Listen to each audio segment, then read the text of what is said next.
Hello, my friends, and welcome to another episode of 10 Minutes. Before we start, thank you so much for all the love that you've given to our recent episodes, especially the one about the Mongols. It means a lot to us when you guys enjoy our work, and it really encourages us to keep making more content for you. So, thank you again, and please do continue to support us. Now today, we're going to talk about Suleiman the Magnificent, aka Suleiman the First. He is considered by many to be the greatest ruler in Ottoman history. And some people would even say he was one of the greatest rulers of all time. In this episode, we're going to learn about his rise to power, how he managed to expand the Ottoman Empire at its peak, and why he is still so popular in Turkey today. If you're ready, let's get into it. 1494 AD, a young prince named Suleiman is born in the city of Istanbul, also known as Constantinople, which used to be the capital of the Byzantine Empire. The boy's father is Sultan Selim the First, but he's not exactly a legitimate heir to the throne.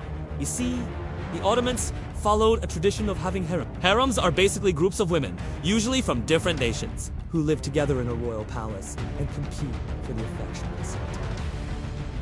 Each woman brings something different to the harem. They're often entertainers or have special skills, and since the sultan has lots of free time, they're there to keep him company and make his life more enjoyable. So while Solomon's dad is the sultan, Solomon himself grew up with many other princes in the palace, most of whom are more qualified than he is to become the next sultan. But you know what they say, right? If life gives you lemons, make lemonade. So Solomon decided to take advantage of the situation. When he was only 12 years old, he began an affair with a woman named Hatis, who was also in the Sultan's harem. This affair would later bear fruit in the form of Suleiman's first son, and it would give the boy leverage against his rivals. When Solomon was 26 years old, his father, Sultan Selim the First, died.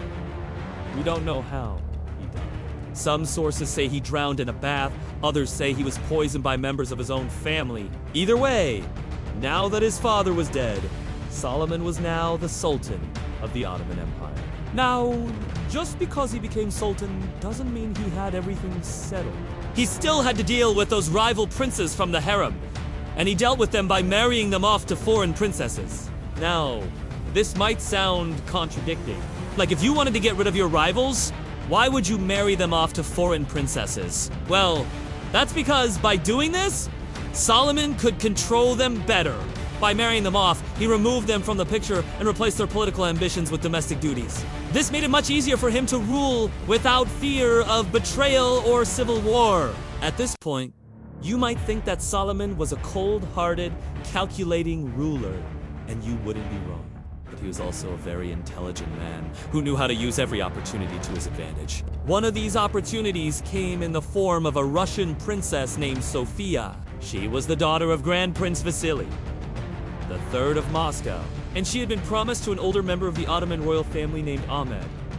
But once Ahmed died, Sultan Suleiman decided to take advantage of the situation and married Sofia himself.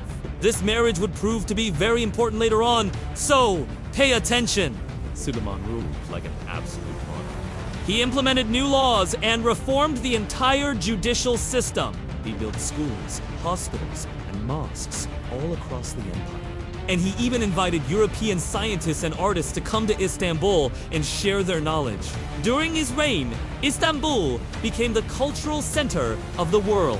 Under his leadership, the Ottoman army grew to be one of the largest and most powerful forces in the Middle East. He introduced accounting rules and required tax collection to be done properly. And he took full control over the finances of the empire.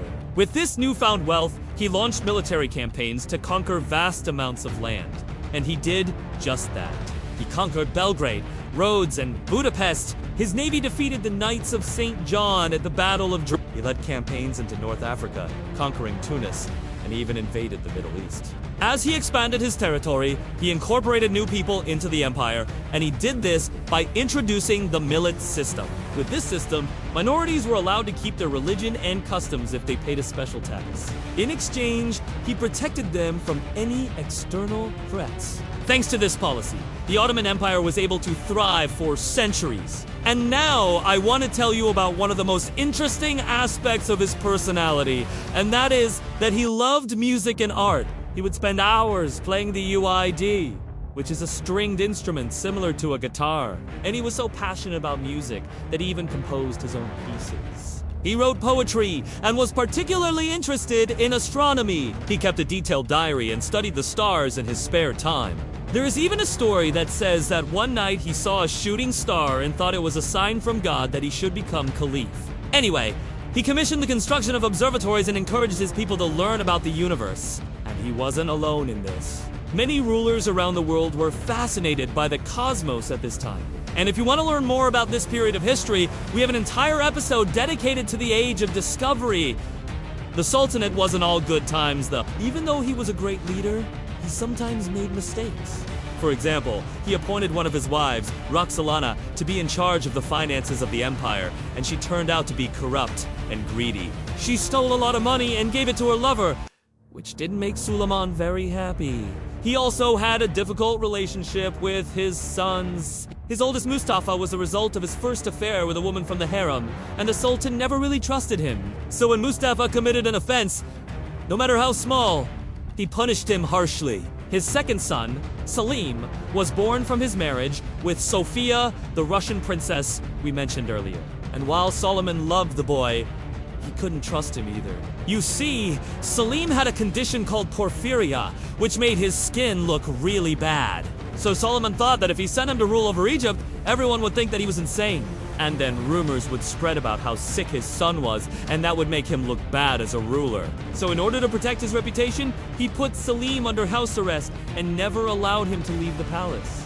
Then there was his third son, Bayezid, who was the Sultan's favorite. But Solomon's advisors told him that if he made Bayezid his heir, there would be a civil war. So he never did. The thing was, Solomon didn't want to name any of his sons as his heir. Instead, he preferred that his wife, Roxolana, take the position. Needless to say, this upset many members of the royal family, and it created a hostile environment at courts. In the end, Solomon ruled for 40 years and died in 1566 AD. He left behind a legacy that would last for centuries, and he is still remembered as one of the greatest sultans in Ottoman history. Today, he is seen as a symbol of strength, power, and prosperity. People in Turkey still talk about him with respect and admiration. And his image appears on coins, stamps, and bank. So that was the story of Suleiman the Magnificent. We hope you enjoyed it and learned something new. If you did, please remember to leave us a like and subscribe. See you next time!